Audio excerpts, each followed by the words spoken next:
As I said in the previous video, I was going to add more paragraphs and headlines to the sales page template without recording it because you've already seen me do it, so I don't want to be too repetitive here. But anyhow, I've just finished adding all the text that I need for this sales page. Okay, and the last thing I have to do here is the buy now buttons, which I want to talk about in this video. And so I'm going to be using the buttons that came with this template just for this demonstration. Of course, if you want to use your own buy now buttons, you could do that.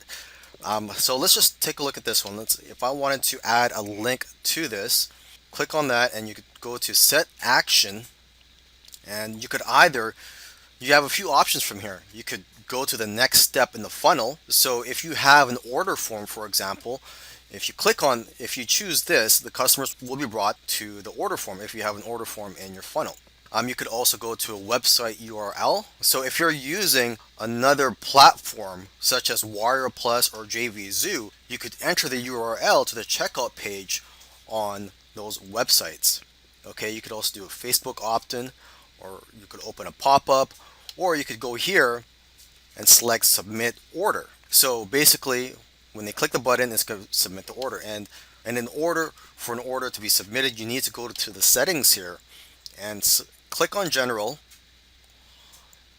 and where it says on submit, go to, and you could enter the URL of the checkout page if you're using a different platform. Now, if you want to use a different button, what you could do is you could delete this and you just click on any of these things here where it says add new element, and you could go to add an image. Okay, click on that, and then you would just choose your image from here. You could upload it, and then you would enter the link URL down here. Okay, another alternative is to add new element, and instead of selecting image, you could go to button, and then just click on button, and you could edit this button right here. So you could edit the text on there. You could set the action. Again, similar to this order button right here. Now let's take a look at the other buy now buttons. This would be the same thing.